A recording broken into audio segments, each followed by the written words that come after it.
Hello, everybody, and welcome to LR Mornings. Today, we have got a lot to talk about. Man, we got the Spider-Man title yesterday.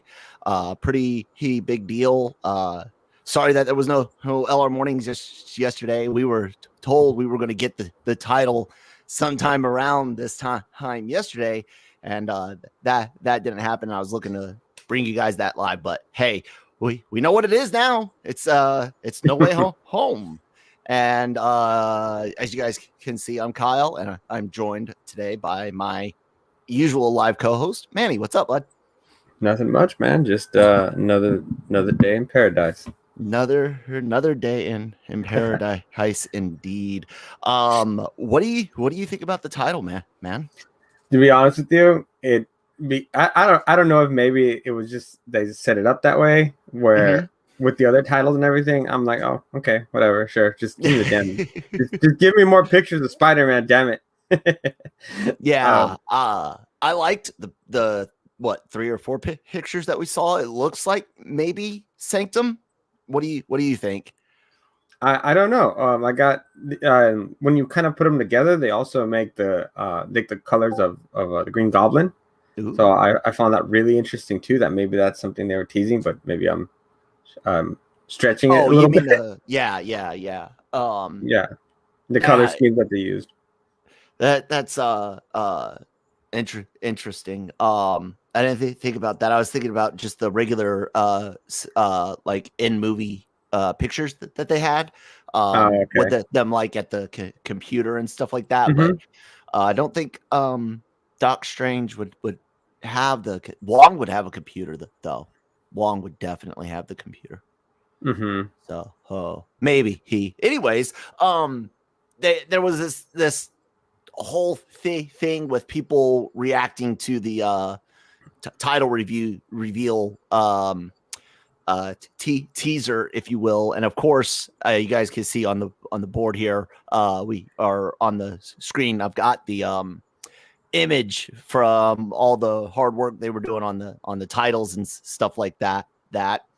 No Place Like Home. That was one a lot of people thought was a possibility. You can see that up here. Home Run was one that I came up with a long time ago. Homesick was one I thought of too. Everyone was thinking of these at the same time.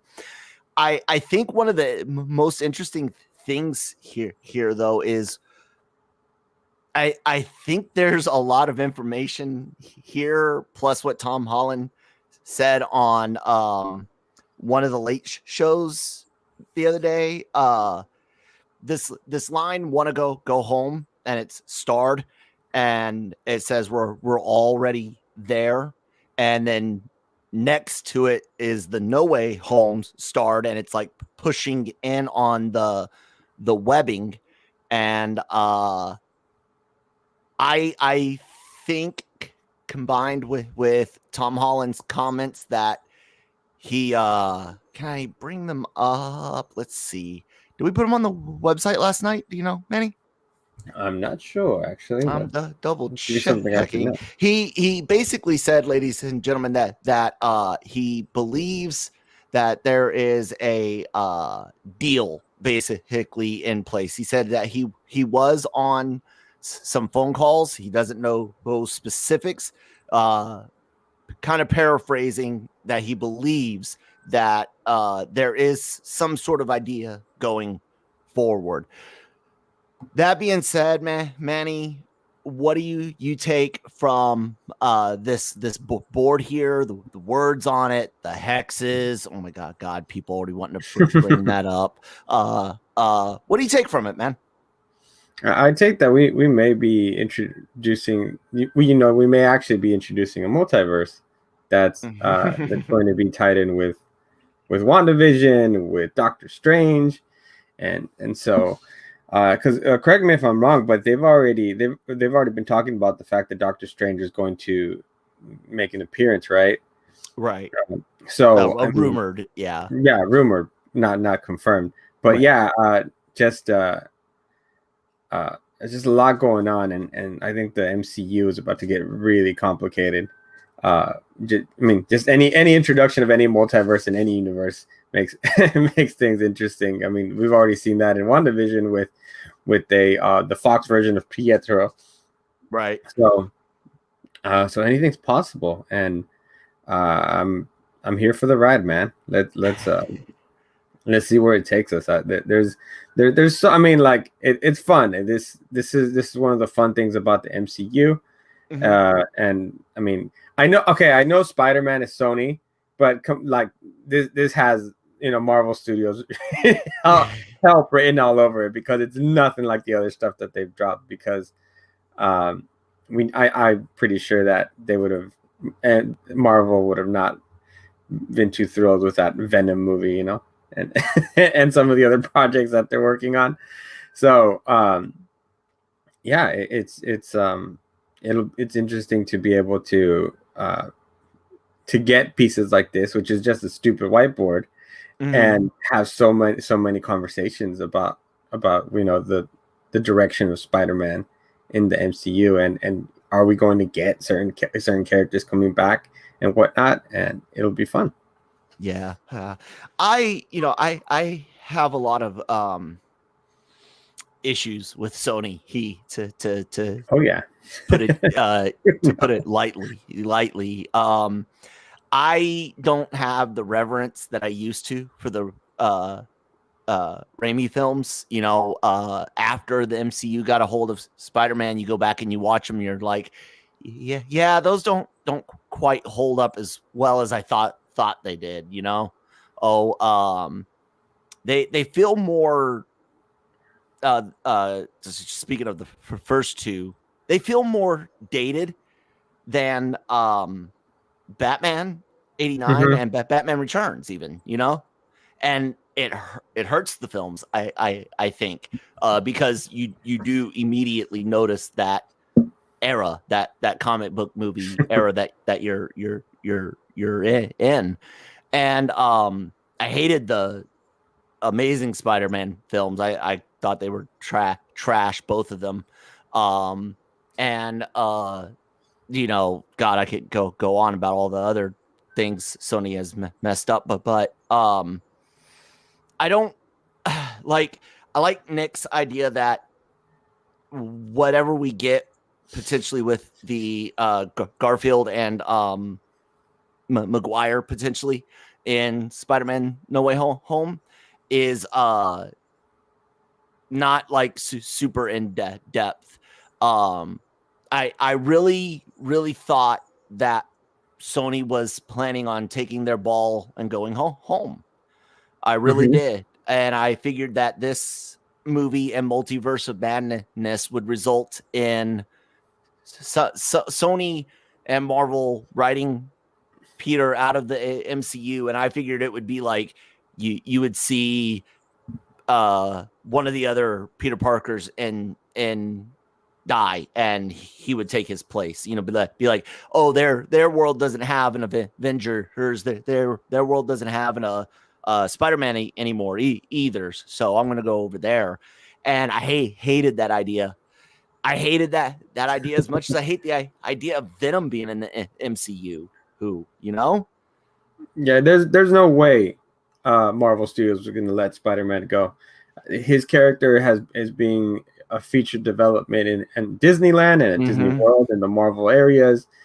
He's the only other, I believe, based on a article I wrote, I think it was about a year ago then, that the only character more popular than Spider-Man is actually Superman. So there's no way that they were going to let Spider-Man go. One way or another, they're going to have to make it work, because he's too big of a character not to include. It's funny because you would think that the MCU would be so much better with Spider-Man, because he's like their Batman. He's the same thing in Marvel Comics. The most books you have out there are Spider-Man books, just like in DC they have all Batman books. And I mean, he's such a strong character that Sony is able to still stay in the superhero movie game because of him and his rogue gallery. I've mentioned this before, but Batman and Spider-Man absolutely have the best rogues gallery in all of comic book history. The best A-listers like your Joker, Riddler, Freeze, and your Goblin, Ock, and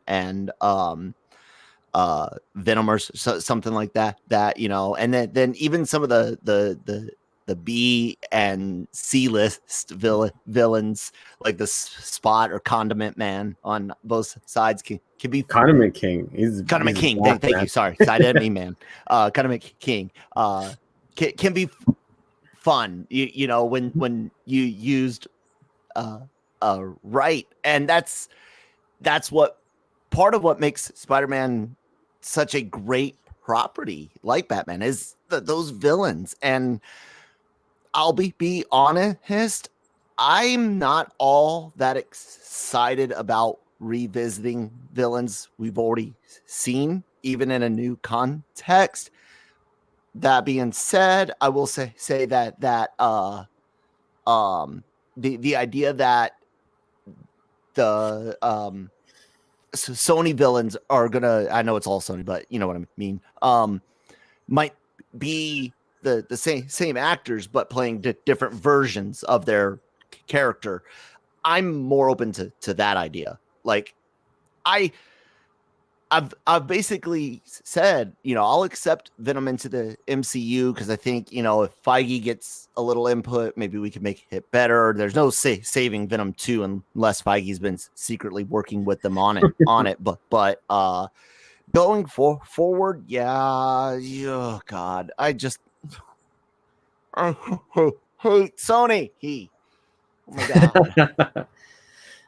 It's a tough spot to be in just because I know if it was 100% up to the MCU, they would hit the reset button. But also the fact that they're introducing a multiverse, it gives them kind of an easy way out to just include these characters and not have to go far back and develop from scratch. And it also keeps that partnership working with them because yes, Disney is obviously the big dog and the mouse does all the controlling, but unfortunately Sony has that that piece that they need, and in that sense they have leverage, which isn't very common for don't be surprised if 2 or 3 years down the line Disney says screw it, we're buying Sony too. So just have Spider-Man. Back in 19 when the first the renewal fell apart, and I knew then that Sony had planned on, since Venom was so successful, they were like, yeah, we're done, we're good, we're gonna just say he's running away. And I honestly believe they intended to have him run off to San Francisco, and that's what Spider-Man 3 would have been. Would have been him on the run and heading to San Francisco and interacting with Venom.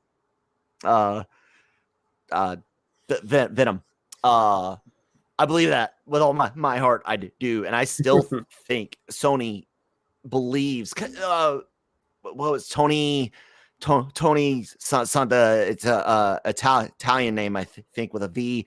And then the guy that used to be at Fox, and they're both execs over at Sony. It was the comments like, we know Kevin Feige's playbook. We've made movies with Marvel. We can do it.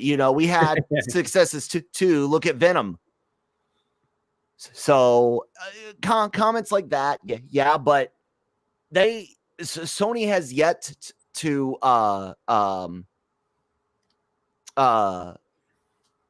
prove to the core Western audience, at least, that they can do good. That they have learned from their mistakes. Venom didn't do great over here. No, did you like it? Absolutely not. Good. I remember turning to one of the kids I went with when they were explaining his origin and just and then kind of when he's explaining he's a loser, and we both looked at each other and went, what the heck is this? It was a similar reaction I had when I found out that the Mandalorian was actually an imposter. That was one of those movie moments in history where I had a reaction in the theater, a negative one. I remember how upset I was. Anyway, but just it's something that Sony needs to get in their head, that just because it makes money doesn't mean it's any good, and it doesn't mean you're good at making films. Perfect example is Paramount's Transformers, not counting Bumblebee, but most of those movies are terrible. But they make money overseas. China, in particularly, they make a lot of money, so you keep making them. Another perfect example: the Fast and the Furious series. Oh yeah, the latest ones not good, and not good at all. And so, but guess what? They keep making money in China, so they're gonna keep making. They do fairly well over here. Yeah, but not as well as they used to. Yeah, and that's why Tom Cruise still has a huge platform because of his international appeal. But okay, then again, I am a sucker for Mission Impossible films, so I can't talk much there. But yeah, I mean, Venom is that example of just because you make money, it doesn't mean your movie's any good. Yeah, I believe so.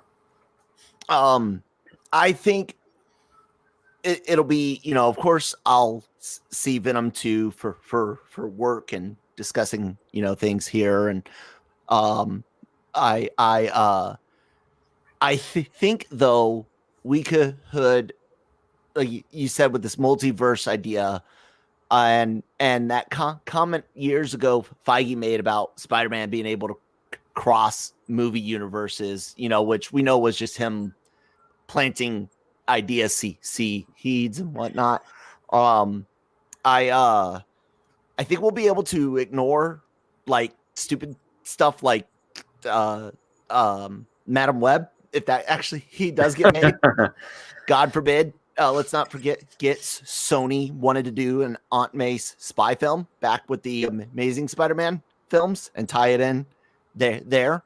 So like, I think I will be able to ignore, like, I'll see the Sony Venom and Morbius, but I think the stuff that happens in the MCU films will be better. Like, I think even Tom Hardy's Venom coming over and being in Spider-Man 4, 3 years down the road, I think he'll be directed better dialogue. Even if it's the same Eddie Brock, I could see Kevin and the writing team putting him through something to tweak a little bit and bring him more in line with like what the MCU would have done. And then maybe he takes up more permanent residence and has more fun. I hope that's the way it goes. I don't trust Sony. I really think Disney should have offered to buy Spider-Man back outright, $6 billion. I'm sure they have. I'm sure they've had conversations. But think so? Yeah, but I know that Sony knows that without Spider-Man, what really do they have left? Yeah, but how? Like, again, just from the business aspect, not even like the fan aspect, not even looking at I don't like what Sony's done with Spider-Man. It's just looking at the money made versus what Disney's made, and then you look at infrastructure, properties, IPs that you hold. Like, when you look at the big pictures, what I'm getting at is, I think Sony would be better off taking a big lump sum of investment like that and putting it towards, like I said, infrastructure and new IPs, even original ideas, whole rebranding Crackle whatever. There's a lot of business things that they could do. They're not going to make $6 billion off of Spider-Man in the next 5, 10, 15 year. It'll take them 20 plus years of making great movies to make $6 billion off of Spider-Man. Yeah, but they're not going to make $6 billion off of any properties, and especially new IPs. The fact of the matter is that they will never have a bigger IP than Spider-Man ever again if they let him go. No, but would you rather put all your eggs in that one basket and risk dropping it down the stairs, or spread it out and make a bunch of successful smaller movies versus always trying to rely on, that one or two Ghostbusters reboot and Spider-Man, now that Bond went back to I think all of it's going back to MGM or something. Yeah. So, well, I mean, looking at it from like, if this was me at Sony, I'm not giving them up. It's too big, and Disney already has so much, and there's no like, the point is kind of like Fox never gave up the X-Men or Fantastic Four. Fantastic Four, even if it meant them making terrible Fantastic Four films. The point is they had Marvel's first family, and they were going to keep it. And we saw how bad that ended up. But that's, it's the importance of keeping some of these properties that are now being all sucked back into by the mouse. And although as fans we want to see them all together, as a business for a studio, it makes no sense for them to give up those IPs just because they're too big. And even if you make bad films internationally, they're still going to make a whole lot of money. And I know it sucks, and I know you don't want to hear it, but that's just the reality of it. Sony's never going to give up Spider-Man unless Disney outright buys Sony, or they really, really do, like we see God forbid a resurgence or something, and theaters shut back down. Sony's doesn't have the infrastructure for streaming like Disney and HBO / Warner Brothers does. So that would really suck for them. But I agree. I've been the one saying Sony has always wanted, their whole point originally was let Marvel fix Spidey and then we'll take him back. I believe Pascal, Amy, she went into that boardroom with Feige 100% in the back of their mind. Sony always intended, let Marvel fix them. We fucked up. Let's learn what we can, and then we'll take it back, and we'll do awesome things like Black Cat and Silver Sable. Oh no! Let's put them together. Anyway, hey, ladies and gentlemen out there, what do you guys think about the title? No Way Home. What do you think is going to happen with the movie? Like that Homeworld's title is interesting. That's on the whiteboard again. They called it boring. Close to home. And where there was another one I wanted to bring up.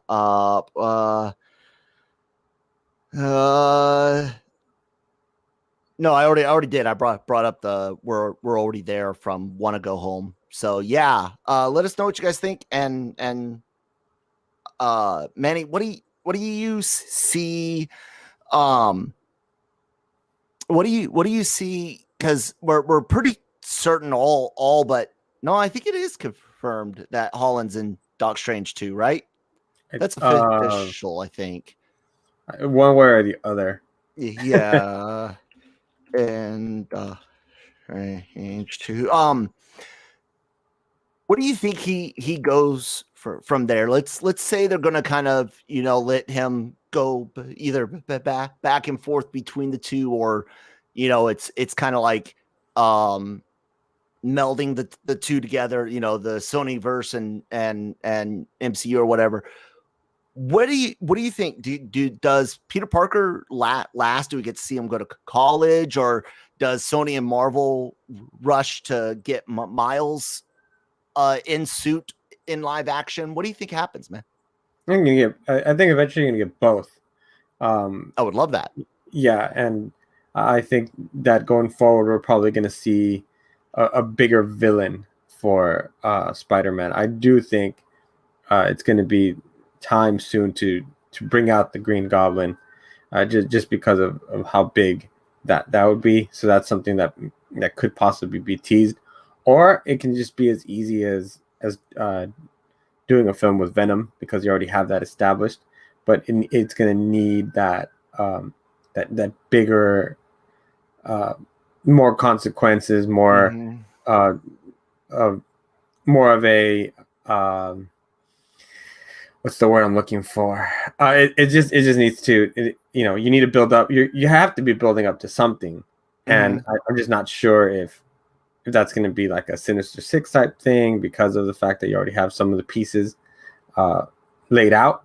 But I thought, I think that's really where we're going, and I don't know. We'll see. We'll see what happens. I would be thrilled to see Miles Morales sooner rather than later, but also with a little bit of input from Marvel Studios, just to make sure that they don't do something dumb.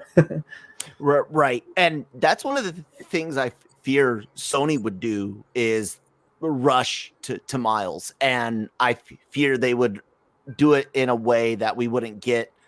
Sorry, 1 second. Outside decided to get loud. I think that they would do something dumb, like you said with him taking him back. I was going to point out something specific, but then the noise made me lose it. But you're right when it comes to Venom, though. Having those two interact, you have to get it to where Brock hates Peter, and the suit resents, and Venom, the symbiote, resents Peter. Like, you got to get both.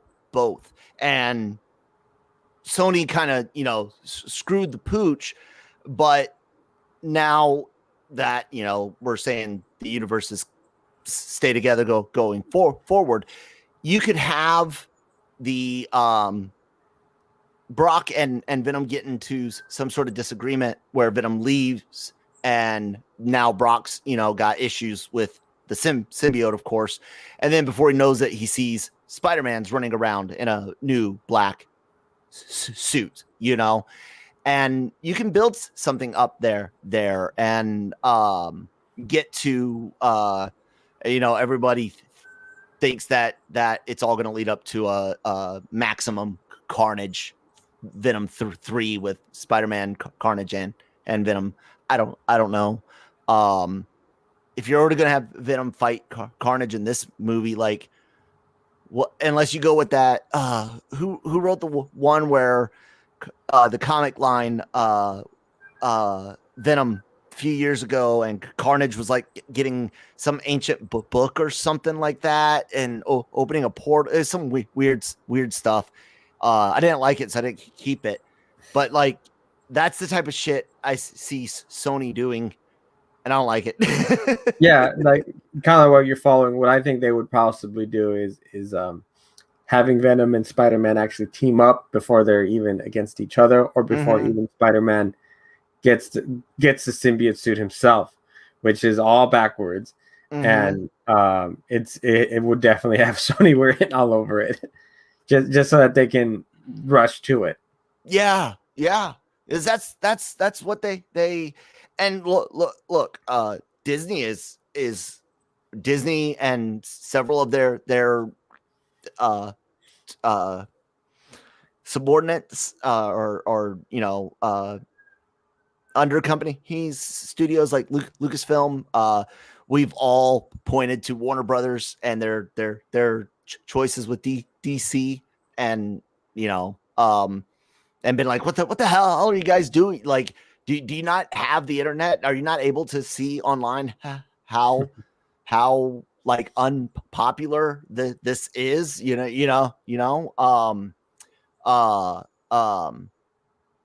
It's been proven that it's at least beneficial to look into listening to the fans. Look at Sonic the Hedgehog, which I'll be honest, I was shocked that they got to redo all the Sonic footage like that. I was really surprised the studio did that. And then Zack Snyder's Justice, no matter what you think about Snyder, her Jesus Joker or whatever, it's coming. And I don't see anyone at Sony that I trust to go online and listen to the fans or point out, hey, this is what they're not happy with our direction. I don't see anyone there that's willing to do that.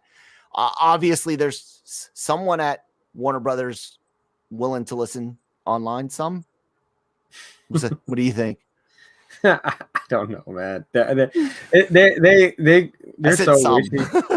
They're so wishy-washy over there, man. One day they're building this big Justice League epic world. The next day they're just making Shazam, and they're making which I'm not saying it's a bad movie. Shazam was good, but it's just like where does this fit? Yeah. And then now you're doing it's just so random, and it's like we're gonna have like 2 or 3 Batmans, running around at the same time, and it's a lot, and it's messy, and it's really not what we want. But whatever we get as fans, we'll complain about it, but we'll go watch it too. I mean, I'm for Justice League itself, for Zack Snyder's, I'm to the point where I already have HBO Max, so and even if I had to go to the theaters to watch it, I'd go watch it. But I'm not like all super excited for it. It's, like other people, just because I've heard about it too much, and I'm just tired of it, and I want it to go away. So and that's a DC fan right there, guys. So I'll get to go. Oh no, the problem is Zack Snyder does not understand DC characters at their core. And Brian says the same. Jace says the same thing, and he's been adamant about it since Man of Steel, and because of the fact that he's such a big Superman fan, and I see where he's coming from. He made a comment, I think it was last week in an interview, that in Justice League he wanted Lois and Bruce to have a romance. Yeah, I know. and that Warner Brothers shot him down. And I was like, and at that point, I was like, that was that straw that broke the camel's back. I'm done. Zack Snyder obviously does not understand DC characters at their core. I don't know where he would get he would piss off so many people if he would have done something like that. Just because, the audacity of thinking that Lois would do something like that. Yeah. And same thing with Bruce. It just wouldn't happen. And then now with his integration of the Joker, it almost seems like he's going to have a little bit more of a role especially obviously in the nightmare scenes than maybe we gave him credit for. Because I thought it was going to be like a quick 2 or 3 minute conversation and we're out. Yeah. And he's releasing different stills, which looks like we're going to see him in different places. And I'm like, what are you doing? And so Joker's not Jesus, and he should not be a representation of Jesus ever. Somehow Batman's Jesus, somehow Superman's Jesus, and Aunt May is Jesus. Yeah, Cyborg's Jesus too. Just oh god. I'm like, what are you doing, man? Yeah, but some of his choices have made it just clear evidence to me lately now that Although sometimes I know, like the Lex Luthor thing, I was like, okay, he's going for more of a tech Mongol, like modern day Lex Luthor, kind of California, Silicon Valley, Silicon Valley bad guy. I was like, all right, I can buy that. And I kept bending things for him, like just how aggressive an older Batman would be, kind of the Dark Knight. Okay, fine, like he would use this kind of force and whatever, but now it's like, okay, yeah, I'm done. You don't know what you're doing, man. Oh man. I know how Ava DuVernay, I think I said her name correctly. Okay.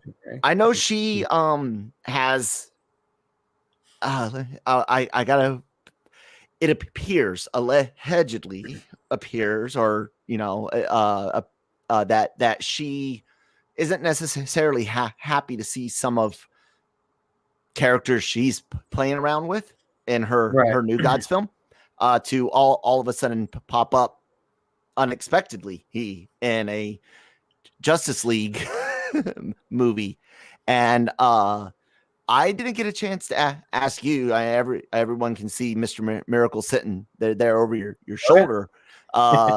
How did you feel seeing some characters that you didn't expect to be in this, that are going to be potentially in the New Gods film? Granny Goodness being one of the big, So, it's funny because as a fan, I'm excited just because I've never seen him live action. The closest thing I came to Darkseid was Smallville when he came through the portal, right? And that's it. That's as close as I've gotten to really seeing any New Gods on the big screen. And I think that's a Jack Kirby world that's fantastic.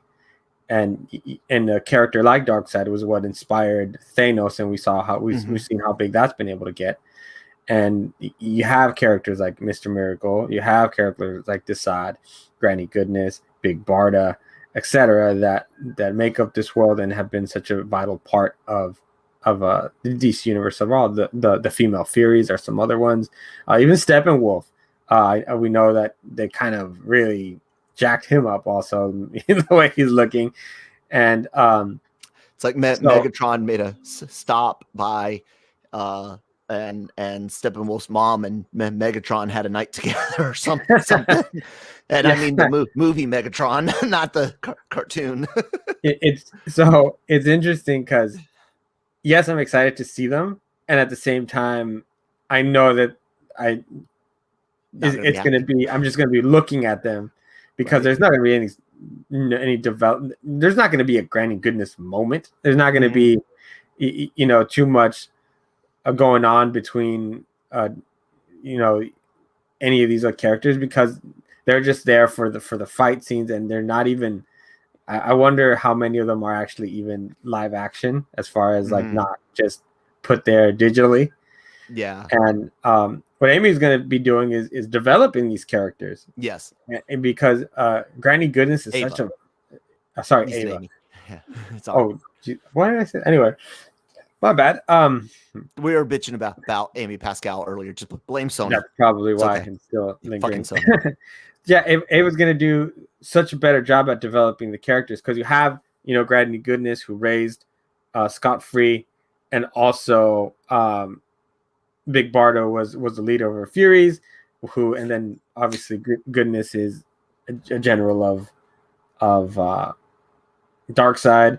So and I mean there's just so much more that you're going to be getting into that. Yeah, to see maybe the characters on screen, and you're like, wait, what the heck? I'm working on that, and I wonder if there was even a conversation between them.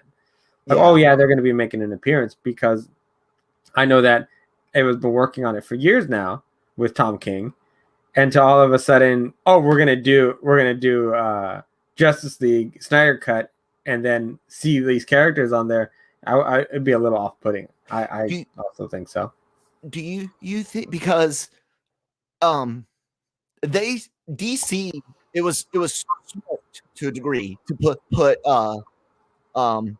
movie hash Ezra Miller. thank you, Ezra Miller. For those of you that might be new to LR Mornings, I'm brain damaged. If you haven't been able to tell yet, it was smart to do the multiverse thing in that CW Crisis event. Brilliant move for fans and for both casual CWDC fans and diehard fans, because it let both know that the things you want to see could potentially show up if you're a deep dive DC fan, and then those casual, like more CW fans, they're like, oh, my stuff exists too. Smart move. But do you think the general movie going audience is be thrown off by Snyder's use of the some of these new gods, and then Ava's film, even though we know that Snyder's Justice League is a standalone. It's not. It's its own thing. It's not part of the prime DC universe. Do you think it's going to cause issues for the average movie goer? No, absolutely not. Just because of the fact that we know that Snyder doesn't sometimes develop his characters very well. Jimmy Olsen is a perfect example. Oh, if God, somebody didn't tell you that was Jimmy Olsen, you would never know. Nope. So not without being named. Even though they're there, I don't think that there's going to be enough development or even dialogue for you to really, for the average moviegoer, to really grasp the idea of who they are. So it's going to be forgettable, and right. And you're going to be able to move on. I mean, the beauty of the multiverse, though, just to comment on that, I think that was a great move by them to put that in, because it just makes everything you watch, it makes it feel like it matters a little bit more, just because of the fact that you never know when somebody can cross over. Yeah. And so a show that wasn't supposed to cross over, like Black Lightning, matters a little bit more now, even though that's still my favorite CW show. Oh, really? To this day. Oh, yeah.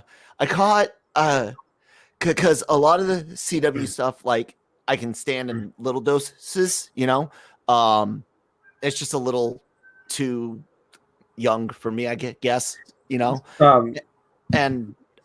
I liked a lot of the first 3 seasons of Flash, but then it started getting kind of repetitive. Yeah, it does get repetitive. I liked Supergirl.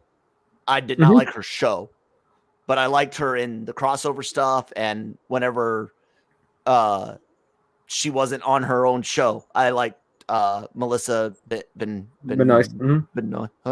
I thought she did a good job. It just, like I said, I don't relate to it as much, but everyone knows Marvel's doing their multiverse thing, and not just because of the title of Doc Strange, but going back to phase 2 and 3, mentioning multiverses long before the snap and Far From Home. DC really hasn't done that outside of the CW, but like I just mentioned, I'm not that big of a fan of them.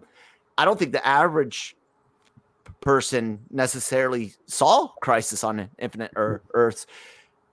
Do you see us needing because what's next? Like, we need a multiverse explanation in the movies, right? Don't you think so? You need Flash. An explanation, just because they explained it well on the CW.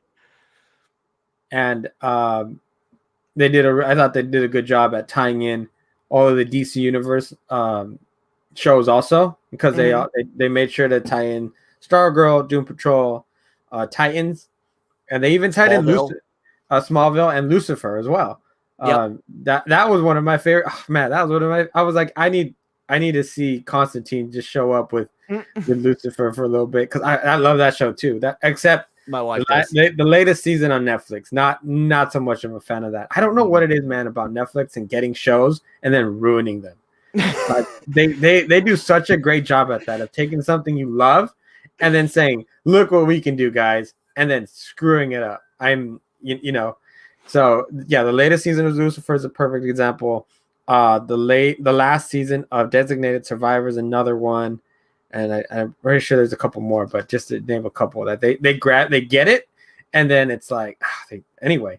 Like I said, I think that the multiverse will be explained in the Flash, and that's why we're going to be able to get that other Batman or allegedly, Batman. And yeah. And so enter the Batverse. It's I am Batman. No. I'm Batman. No. I'm Batman. I did not know Yoda was in the running for Batman. Like I said, I'm brain damage. I can't do it very well. Anyways, go. No. Don't blame your bad impressions on that. I blame everything on the brain damage. No, you're bad. I think you just naturally have bad. I am actually really good at Yodables on our old trivia show, and I used to argue with Cam all the time because he would dock me for a point. I'd be, you liar, you just don't want to give it to me because you think you're the end all be all for Star Wars impersonations, which he does do a great Papa Palpatine. So absolute power corrupt, absolutely. Damn it, Cam. Oh man. Well, yeah. So I mean, I've as a DC fan first, I've always hoped that they get their stuff together. Mm-hmm. But I don't know, and I'm such a fan of the CW because that's been my only reliable source for DC content, where I know what to expect as far as the shows.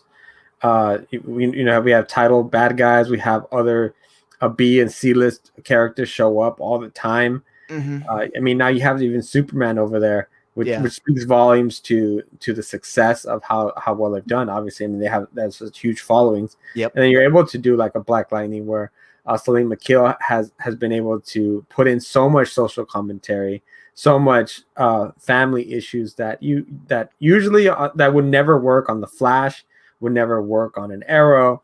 They don't have that family that type of family element. It's a different family element, right? And it's something that speaks to things that are going on today, and I think that he's done really, really well with it.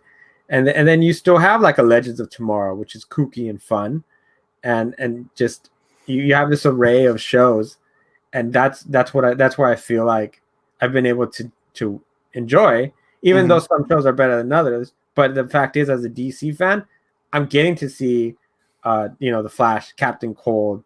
I've even seen a Red Tornado. I've seen a Parasite and shit. Stuff that Warner Brothers wouldn't imagine doing. Right. At first. A Zoom, a Reverse Flash, Gorilla Grodd. The Gorilla City and the Gorilla Grodd was I thought was done really well. The Aces gang back in season 1 of Arrow. Deathstroke, I thought that was handled very, very well, but it seems like everybody wants to do Deathstroke, and it's annoying. But even Marvel, true. But I mean, what I'm saying is, it's been my only as a DC fan, my only place where I can count on it to be at least decent, if not good. Yeah. So it's something that I'll always support. And so now that they're going into kind of their next phases, it's just excited to see what they do. But can I get a season of the Flash where he's not mopey, please? Jesus. Every season, every episode starts off with a lie. I am the fastest man alive. BS, man. Everyone's faster than every time. Yeah. So definitely I wish they would put some of those people in the way that they give them the green light to do things. I wish they would give directors a green light to do things over with the movies, but we'll see what's going on. Because I mean, we have a James Gunn Suicide Squad coming up, and we have what's his name? John Cena's show. We have Peacemaker. We have another season of Teen Titans coming up. Stargirl, and well, that's not a movie actually. Sorry. And then we have the Batman, and we have the Gotham show that's supposed to spin off of it. So it seems like they're getting it together, but it's a matter of how are you going to put it all together. As far as is the Batman on his own? Is that the Batman with the Flash? Like, what's going on? Because it seems like the noir Batman seems like it's going to be on its own. Right. And we'll see what happens. I mean, is Joaquin Phoenix going to come back for another Joker because it was so good? And there's just a lot more vague questions where, at Marvel, we're asking more questions like, who do we think is going to play the Fantastic Four? When do we think the X-Men are going to be introduced? What do you think this means for the multiverse? In other words, we have a direction and we know what to expect. It's now a conversation about how we think it's going to be developed. Right. Not over at Warner Brothers where, is this going to happen? What's this going to be? There's no sense of security that it's something that we can be excited for. Yeah. I've said it before and been very, very upfront. I used to be that guy that, like, in 2008, 2009, laughed at failures over at Warner Brothers in DC, but then I grew up and realized that if I were a big DC fan, like I was a big Marvel and Spider-Man fan, and watched, my favorite books and characters get shit on, I was like, yeah, that has really got to suck, for big DC fans. Here I am about to see Thanos, wipe out half the universe. DC can't even do a fucking Flash movie, and I still don't believe it's happening. They said it was in that soundstage, and it's apparently Machete's, the director's wife, took a picture. It's like the Flash is going on over there. But I said, until I saw the fucking scene thing, that I'm not gonna buy. I need to see like an actual, like, official on. I don't believe. I just, do you believe it? I do. I do. I'm very joking. I'm excited because last week they had announced that that Sasha Calle is playing Supergirl. Yes. In the DCEU, and she's going to make her debut in The Flash. Yes. So I don't think you make that kind of announcement and you put her through that if it's not happening. Yeah, no. Like I said, Joe. It is for real this time. Finally. Well, I'm not holding my breath still. DC could, Warner Brothers, AT&T can decide they're going to pull the plug on it for whatever reason, because too many people tweeted that they still like some other version of the Flash, and so they're gonna pull like a Suicide Squad and completely change the movie or something. But I mean, just it's not fun. It's very stressful. And the worst part is that same mentality now has drifted over to the comic book side. And DC comic books, not all. You have DC label books which are very, very good. There's a Constantine book, Hellblazer, that's fantastic. Yeah. You have some actually a Harley and Joker, like a White Knight type book that is also doing really, really well. That there are some good books, but the general line for DC is horrific, especially right now as they're entering into their next new phase, which I forgot even what it's called, but they've been doing like future state books for the last 2 months, leading to nowhere. Right. And it's part of I think we believe it's part of what it was supposed to be, but then Warner Brothers said absolutely not. AT&T, said absolutely not, and they decided to reboot everything. I think they have a lot of creative teams wrong on the books. And I know you've complained about him being on Justice League. Yeah, he's getting Justice League, and he's not the right person for it. Yeah. He can write stories like Young Justice, Miles Morales, Naomi's one of his great characters now that is even going to head over to the CW. He has no business doing a Justice League book, especially with what he did to Superman. You and Jace have a comic source episode where you might have discussed that. We discuss it all the time. Okay. So listen to all the comic books. There you guys go. Oh. I know we do get into it a little bit heavier in our Comic Source Awards show that we did recently, and those are up on YouTube now. They are the LRM YouTube channel. The second part where we what we fear the most for 2021, or we have looking forward to. We a couple of us actually talk about just the horrific thing that was done to Superman after it being brought back to Rebirth. Because I'm not the biggest Superman fan, but what they did in Rebirth was so good, family and everything, which is huge for Superman. I mean, hell, there's a show about it, Superman and Lois. And Bendis decides, right off the bat, I'm going to make Superman flirt with somebody else. Were you at San Diego in 08 or 09? No, it was not. Okay. Hey, I don't remember which year it was 08 or 09, but Superman had just recently had a kid. Johns was real big. I don't know if he was the one writing action then or not, but they ended up undoing it all again, giving him a family. Do you remember what I'm talking about? Like the arc and everything. And then they just kind of took it all away again. No family, no history with this, the Lois and all that. Reset. Like you said, I actually busted Johns' balls about that at the convention during the Q&A because my buddy, big DC fan, had asked. He was going to some Doctor Who panel, and he was like, "If you get a chance, I would love to know why they didn't follow up with that." And that's crazy to hear. Again, 12 years later, they did the same thing again, gave him family, kids, and then rip it all away again. Yeah, it did. Huh. Yeah, it was annoying just because of the work that I think it was who was it? It was Dan Jurgens on one book, and then it wasn't Tinian. It was I apologize, I don't remember who the other author was on the other book, but they set some of the best issues were Superman and Jonathan, and then that set up Super Sons, which was ever so popular. And then Lois and Superman had a great relationship. And then one of the best crossover issues between Batman and Superman was before they were going to, Catwoman and Batman were going to get married. They went on a double date. Yep. And it was so good. And so you're doing all of this, and then you just rip it all apart. You send you send Lois who knows where, and I don't know, man. It's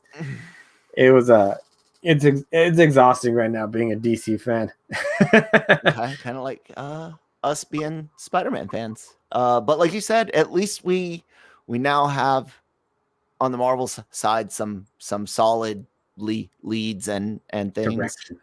Directions. Yeah, and just to bring it back around on to Spider-Man as we wrap up for the day. Hey, and I think I can bring this back up. Yeah, there we go. There you guys go. Last time, Spider-Man No Way Home. I'm okay with the title overall. I'm really happy it ended up not being No Place Like Home and Homesick were the two I was like, please avoid.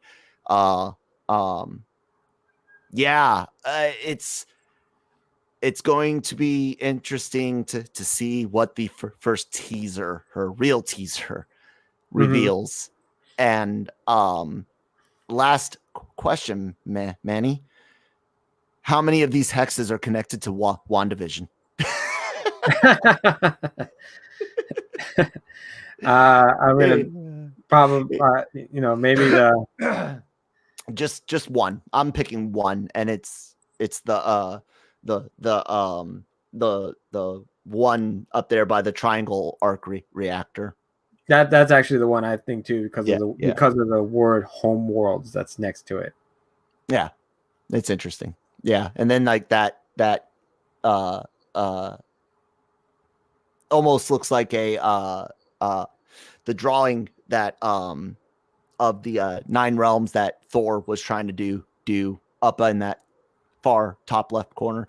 There's a lot to break down, but you know what? That's what Marvel Multiverse Madness or Multiverse Mondays shit is for on my Mondays. But yeah, anyways, thank you guys so much for listening to today, for tuning in.